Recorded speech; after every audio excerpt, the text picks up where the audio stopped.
I'm Christine. I'm Sebastian. We're Ninth Island Connection. If you guys don't already know, we are a weekly lifestyle show.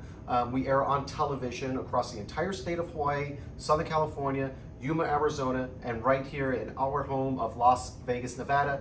Read the description below. If you're not in any of these markets that I mentioned, you can still watch us. Download the Hey Vegas app on your Roku device and you can stream the entire season 1 of Ninth Island Connection, as well as view the live stream where we have other programming, 100% Vegas related, 24 hours a day, 7 days a week. So check us out. All right, now that we're done with that shameless plug, our video today, we've been getting a lot of questions about what it's like attending events here in Vegas. Yes. And so we've been attending events here since we actually probably were able to, which would have been in June. There's been a lot of changes, and there's changes constantly. But change is not a bad thing. I think one of the changes that we should talk about is events are back in Vegas.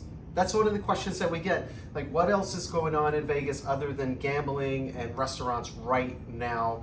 It's fall 2021. Shows, Yes. concerts, Yep. sporting events. Vegas is just it's back to its old ways, and that's the great thing about Vegas. And one of the things that, like, maybe you guys as well as us missed when Vegas was shut down and coming back from post-COVID. Across the board in Las Vegas currently, the mandate is you're required to wear a mask in all public indoor places. You are not required to wear it in outdoor public places. And this includes events. So for example, we attended an outdoor concert at Mandalay Bay, at the beach at Mandalay Bay. Some of you probably been there. No mask. It was an event, it was a concert, it was a great time. No mask because it's outdoors. Indoors, mask is required, regardless of vaccination status, unless you're actively eating or drinking. So that's at your discretion. There's nobody walking around policing whether you're taking a sip of a beer or eating a hot dog, whatever it is that you're doing. So just that's the policy right now. And that's kind of been across the board with the different venues. We've gone to events at a few smaller venues. We saw Aggie Tea at the Plaza downtown, and we also saw the Bronx Wanderers at Westgate, and both of those venues are smaller, more intimate venues. However, being smaller and more intimate, you actually have a lot more space than the theater stadium setup when you're sitting next to your neighbors. So there again, like Sebastian said, if you're actively drinking, you don't need to have your mask on. Yep. So pretty much nobody was wearing a mask at any of these places. We had our own little table, our own chairs, we had our drinks there, didn't have to wear a mask, so right? More of a medium-sized venue would be, like, for example, Zappos Theater at Planet Hollywood and the Miracle Mile shops. Now, we've gone to one event there. We saw One Republic, and which is a great show, by the way, if you guys get a chance. It was great. It was great. And masks were required at the event. But no proof of vaccination, no negative COVID test or any of that at all. Only thing that you had to do was wear a mask unless you were actively eating or drinking. Yeah, and just a little sidebar that is not related to COVID, they actually had some issues with their credit card machines. So that is a nice reminder to always have cash on you, just in case there's credit card machines not working. Absolutely. Not all of your cash. I mean, we're in Vegas today, as you can see. We are here for the Gwen Stefani concert. Big fans of Gwen Stefani, and no doubt, and this is actually the second time that we'll be seeing her. And we bought these tickets back in the spring. We were like, oh, she's coming back, let's get tickets. They're a great price. We know it was a great concert, so we're so excited. And even though we purchased these tickets through Ticketmaster last spring, we just got an email 2 weeks ago saying that there will be a health check required. So for Ticketmaster, they do not require proof of vaccination or COVID test. However, their different shows have different requirements. So Gwen Stefani's show is requiring either proof of vaccination or a negative COVID test within 72 hours. So those are going to be required for us to enter tonight. The nice thing with Ticketmaster is they gave us multiple email reminders. But this is something to pay attention to when you're scheduling a show or a sporting event, because it's different. everywhere. And it's not the venue, so it's not Zappo's Theater in Planet Hollywood. It's not Planet Hollywood. It's not a Miracle Mile Shops thing. It's up to the event organizer themselves. So this particular situation, with what Christine said, this is a Gwen Stefani concert requirement. Nothing to do with the theater. Or Ticketmaster. Or Ticketmaster at all. That's totally up to the artist. So if you're attending an event at Zappo's, one cool thing, if you are Diamond or 7 stars level for Caesars, you are able to skip the line. They have a VIP line where you can show your Diamond or 7 stars card and get right in. So it's kind of nice, little added bonus there. So if you are, make sure you bring your card with. So we also attended an event at Allegiant Stadium. We saw Guns N' Roses, which was amazing, and it was such a fun time. But there were a lot of things about Allegiant Stadium that we wish we knew before we went there. Yeah. One of them being they have very strict guidelines of what you can bring in to the place. So one of those things is purses and bags and backpacks. You cannot bring those. We did see a lot of angry folks walking back to... Angry husbands walking back to Mandalay Bay. I was not going to be one of them. So. There were a lot of men carrying really nice purses back and with they were not a pissed off face. So. Staring straight at the ground. Who knows what they were saying to themselves in their minds. But yeah, it's one thing to hold your wife's purse while she's trying on clothes while you're out shopping, but probably another having to walk a mile in Las Vegas with a big old Gucci bag. Yeah. But so the options for me, we weren't going to walk back with the purse. I wasn't in love with the purse, so I just cleared out what I needed out of my purse, put it in my pockets, and threw my purse out, which I saw plenty other purses. Yeah. The other option is you can check your bag.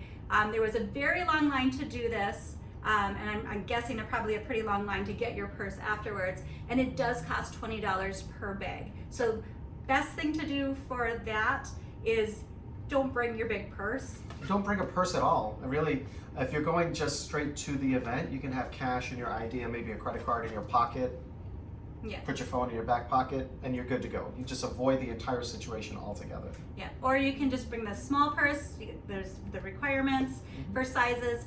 Or if you want to get crazy, they do have they do say you can bring in a gallon Ziploc, so you can maybe throw a string on it and make yourself a little homemade Ziploc purse. It is Vegas, so you're probably going to see weirder things than somebody walking around with a Ziploc purse. So.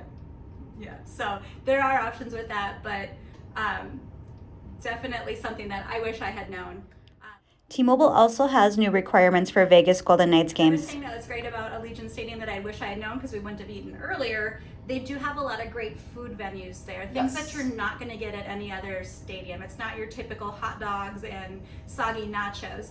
One of our favorites, which I have to give a shout out to, is Island Flavor. Yes. It's a Hawaiian mixed plate restaurant, and they have, if you live here and you've been to Island Flavor, you may not know that the restaurant at Allegiant Stadium has a separate, unique menu that's only available at Allegiant Stadium. Absolutely amazing. Yeah, so definitely, you can go to an event there and plan on eating decent food there.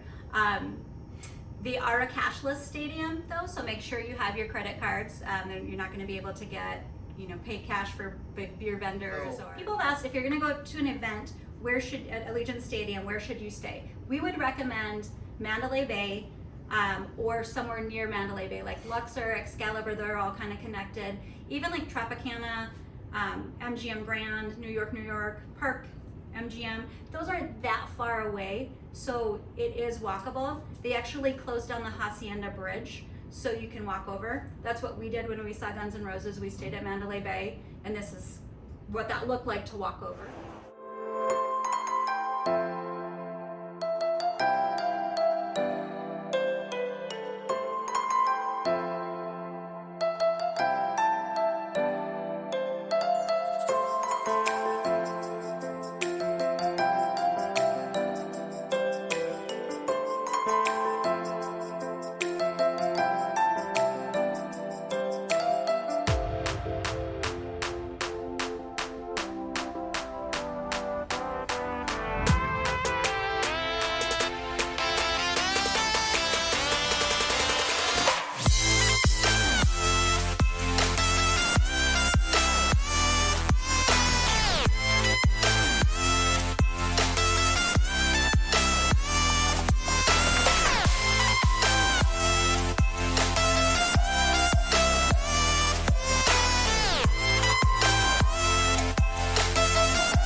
parking situation at Allegiant Stadium is kind of a mess. But if you're watching this, you're probably not in Vegas. You may or may not have a rental car. So if this applies, it applies. We're just going to give you a quick update.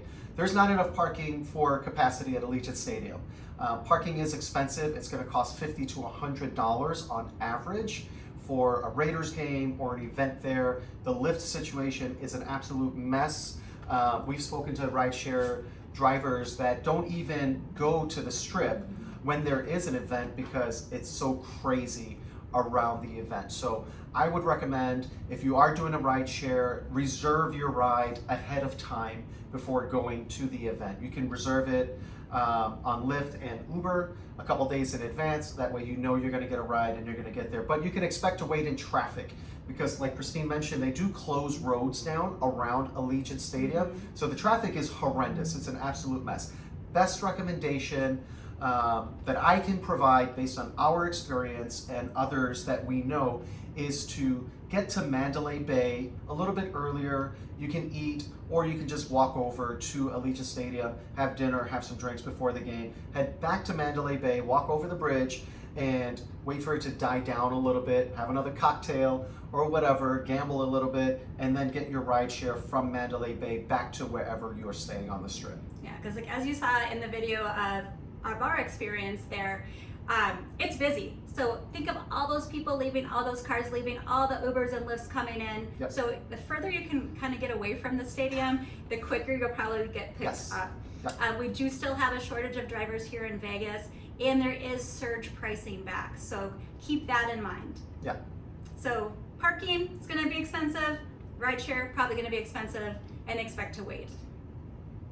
There is also the other option of taking public transportation. You can take the bus there. There are different bus routes. Yep. And I've also heard that Treasure Island has a shuttle for game days. For Allegiant Stadium, just like every other indoor venue, they require masks being worn. The exception is Raiders games, and that's because the Raiders, not Allegiant Stadium, but the Las Vegas Raiders have required either proof of vaccination, and that has to be uploaded to their, I think it's like a Clear Health app or Clear Health Pass or something like that. And you have to upload your proof of vaccination to there, or if you're not vaccinated, you can get your first dose there, and then you are required to wear a mask. But that's something to keep in mind. If you're not vaccinated and you're not going to get vaccinated, you're not going to get to go see your Raiders game at Allegiant Stadium. Correct. But you can attend other events at Allegiant Stadium because, like I just mentioned, it's not a venue thing. That is the Las Vegas Raiders organization and their policy. And if you're not attending an event at Allegiant Stadium while you're here, good news, you can actually go into the stadium. They do have tours that you can schedule on their website and check out the stadium. Obviously, there won't be events going on at that time, but just to see the stadium, it's pretty amazing. It is pretty phenomenal. So just quick recap, do your research when you're attending events. Do not focus on the venue that you're attending, on what their policies are. You want to check out what the artist's policy is. So again, just a quick recap to reiterate for the third or fourth time.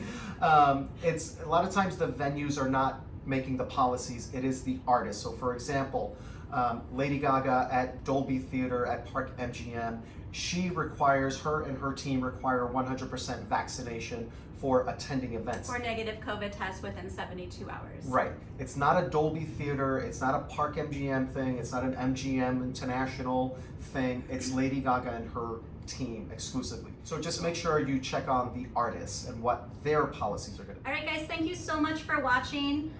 If you have any questions, please comment below. This guy does a really good job of getting back to everyone when I you do have my best. questions. Sometimes I do miss, we do get a lot of comments on some of our more popular videos, so I can miss them from time to time. If you don't hear back from us, message us on Instagram at 9th Island Connection. We respond to every single message that we get through the app there. So thanks for watching, guys. If you haven't already, please subscribe. We appreciate your support. Leave your comments below and we'll get back to you. Thank you.